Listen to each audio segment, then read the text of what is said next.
मुझे ये बताएं खाने में क्या पसंद है? इसका जवाब मैं आपको ये दूंगा कि एक मिनट,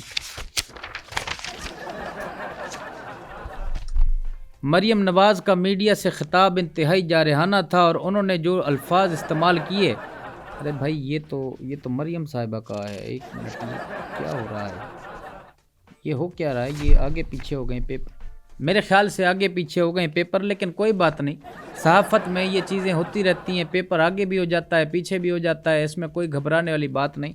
आप मुझसे सवाल पूछते जाएं, मैं अकॉर्डिंगली उसके जवाबात आपको देता जाता हूँ। भट्टी साहब ये कैसे चलेगा? मैं आपसे जो भी सवाल पूछ रहा हूँ आप उसका गलत जवाब दे रहे हैं, पेपर पे वो जवाब है ही नहीं है, तो आप कैसे देंगे जवाब? मैडम शेख, मैंने आपको पहले ही कहा था कि ये सहाफ़त है, बड़ी मुश्किल चीज़ है, इसमें अगर गलतियां होती हैं तो होने दें, कोई बात नहीं, हम 300-400 दफ़ा इस तरह कर लेंगे। कौन सा आप ज़्यादा बिजी हैं या कोई आपका गेस्ट आया खड़ा है? 300-400 दफा मैं क्यों आपसे एक सवाल पूछूं? मैडम शेख, लेकिन एक बात है जो मैंने याद की हुई है और ये यहाँ पे छुपी हुई बात है जो कि बग़ैर पेपर देख के मैं आपको बता सकता हूँ।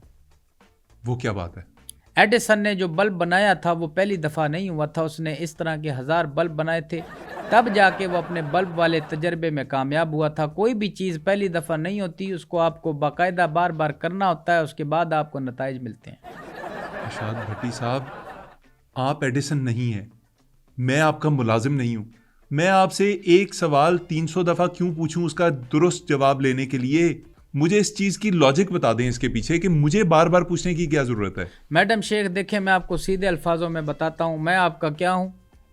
मेहमान। मैं आपका कुछ भी नहीं, क्योंकि ना हम रिश्तेदार हैं, ना बहन भाई हैं, ना दोस्त हैं, हम सिर्फ एक पाकिस्तानी हैं और पाकिस्तानी होने के नाते हमारा एक रिश्ता बनता है और वो होता है हम वतनी का। ठीक है, हम पाकिस्तानी हैं, तो फिर यह है कि आप एक पाकिस्तानी भाई के लिए उससे 300 दफ़ा सवाल नहीं कर सकते। You asked for it sir. आप पाकिस्तान के अंदर जो मौसमियाती तब्दीलियां हैं उनकी वजूहात बयान कर दें और ये भी बता दें कि उनकी वजह से अब क्या होगा पाकिस्तान में। ठीक है, मैं आपको ये जवाब दे देता हूँ कि बाबर आजम की कैप्टनसी में जो सवालात उठ रहे हैं वो उसकी इनकंसिस्टेंसी की वजह से उठ रहे हैं, और दूसरी जानब उसी की कैप्टनसी के अंदर उसकी जो बैटिंग परफॉर्मेंस है वो ठीक नहीं हो रही, और उसी के अंदर उसके साथ जो उसके दूसरे खिलाड़ी हैं जिन पे जिम्मेदारी आयद होती है कि वो अच्छी परफॉर्मेंस दें, जिसमें से हमारा एक खिलाड़ी आज़म खान है जो खाता जा रहा है, माशाल्लाह खा खा के मोटा होता जा रहा है। दूसरी तरफ अगर परफॉर्मेंस की बात की जाए तो कभी सिफर है, कभी अच्छी है, कभी बुरी है, कभी मिडल है। भट्टी साहब, इसका मौसम से क्या ताल्लुक है? ये सारी क्रिकेट की बहस करने का क्या फायदा? मैंने आपसे मौसम का सवाल पूछा है। देखें, आप जो सवाल करके मुझे डिविएट करना चाहते हैं या मुझसे ये चाहते हैं कि मैं अपने सवालात के जो जवाबात हैं वो ना दूं, तो ऐसा हरगिज़ नहीं हो सकता। आपको इस बात का शायद अंदाज़ा बिल्कुल नहीं है कि आज़म खान के गिर्द दुनिया रिवॉल्व करती है। आज़म खान इतना इम्पोर्टेंट है कि आपको उसकी अहमियत का अंदाज़ा बिल्कुल नहीं है। और यहाँ तक कि मैंने तो आज़म खान के हवाले से एक रिसर्च भी पढ़ रखी है कि दुनिया के किसी अगर कोने में आज़म खान खड़ा हो तो दुनिया डिसबैलेंस हो जाती है, सारा समंदर का पानी एक तरफ आ जाता है, दरख्त उस तरफ चले जाते हैं, पहाड़ उस तरफ चले जाते हैं, इंसान उस तरफ चले जाते हैं, सारी तवज्जो जो है वो नेचर की उस तरफ चली जाती है जहाँ पे आज़म खान खड़ा होता है, क्योंकि वज़न की वजह से वो ऐसा टिल्ट करता है कि एक अंदाज़ा ही नहीं होता ये सैलाब आ रहा है, जलजला आ रहा है या कोई आतिश फिशां फटा है, कुछ समझ नहीं पाता। परिंदे चीखना शुरू हो जाते हैं, जानवर एक दूसरे से सवाल करना शुरू हो जाते हैं, एक गुम गू की कैफियत होती है, हर बंदा एक दूसरे का चेहरा देखता है, उसमें जानवर भी हैं, इंसान भी हैं, हयातियात भी हैं, एक्वेटिक लाइफ भी है, चरिंद हैं, परिंद हैं, घास है, फूस है। और आज़म खान जब रन्स बनाने के लिए पिच पे दौड़ता है तो पिच वहाँ खड़ी नहीं होती बल्कि वो उसके पैरों के नीचे से सरक रही होती है। और आज़म खान जब छुट्टियों में मिस्र घूमने जाता है तो वहाँ पे अहराम मिस्र को देख के कहता है कि टॉबलेरॉन टॉबलेरॉन टॉबलेरॉन, इस तरह की चीखें मारता है और अपने वालिद से फरमाइश करता है, लेकिन वालिद साहब भी क्या करे, मजबूर होकर उसकी वो फरमाइश पूरी कर देते हैं। आज़म खान के बारे में तो एक और रिसर्च बड़ी मशहूर है कि आज़म खान के अंदर 8 किंग कॉन्ग की ताकत है। वो अपने हाथ से पहाड़ को तोड़ सकता है, दरख्त को हिला सकता है। यही नहीं बल्कि एक और रिसर्च आज़म खान के बारे में मैंने पढ़ रखी है कि जब आसमानी बिजली कड़कती है, गिरती है, तो उस बिजली का उससे मौके से फ़ायदा उठा के आज़म खान अपने खिलौने चार्ज कर लेता है। इसके अलावा आज़म खान के बारे में एक और रिसर्च है कि आज़म खान जब एक्सहेल करके इनहेल करता है तो उसके बाद सारे पत्ते लहलहाना शुरू हो जाते हैं, खेतों में हरियाली आ जाती है, चहचहाट होती है, बारिश होना शुरू हो जाती है। जहाँ सूखा होता है वहाँ लोग गाना गाते हैं, घनन घनन घन गिजरल बदरा मन मन मोर कार छाय छदरा, दमक दमक गुज बदरा की बंसी, चमक चमक देखो बिजली ये चमके, मन धड़का है बदरवा, मन मन धड़का है बदरवा।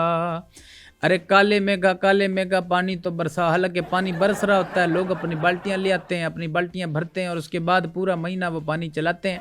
और हम खुशकिस्मत हैं कि आजम खान जैसा खिलाड़ी हमारे मुल्क में हमारी क्रिकेट में खेल रहा है। सर खेल ही तो नहीं रहा वो बंदा, यही तो मसला है उसके साथ, खेलता नहीं है वो, सिर्फ फैलता है। तो मैडम शेख, मैंने जो सारी खूबियां या बातें आजम खान के हवाले से की हैं वो आपकी नज़र में सारी बकवास है।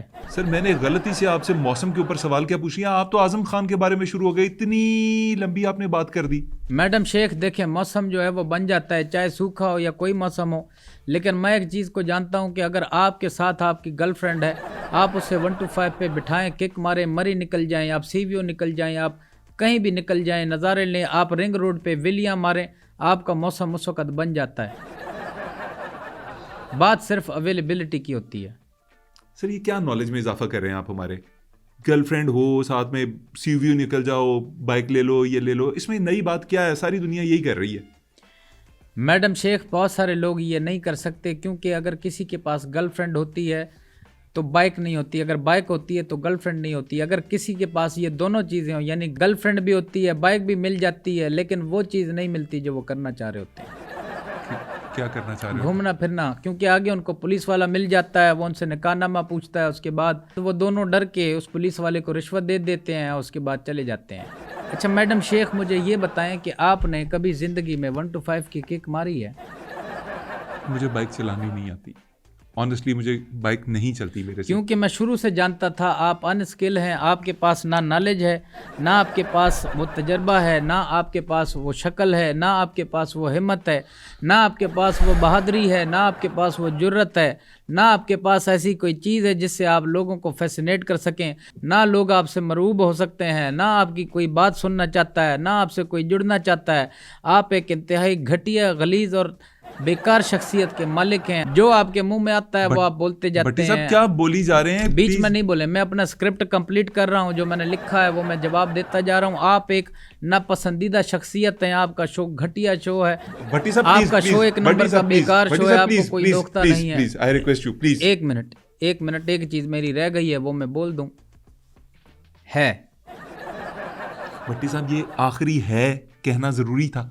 मैडम शेख, ये गैर सहाफती रवैया होता अगर मैं ये है ना कहता। भट्टी साहब ये बताएं, आप इन्वेस्टिगेटिव जर्नलिस्ट भी बनते हैं, आप बड़ी स्टोरीज ब्रेक करते हैं, जी मैंने ये कर दिया, मैंने वो पता चला लिया, ये क्या है आपका इन्वेस्टिगेटिव मोड? मतलब क्या इन्वेस्टिगेशन करते हैं, कैसे करते हैं, जरा बताइए तो सही ना, इसका भी कच्चा चट्टा खोल देते हैं आज। मैडम शेख, जिस भरम से और जिस तुम तराक से, मैडम शेख नहीं है मेरा नाम मोहम्मद अली खान है। दाढ़ी तो रखी है ना कि नहीं?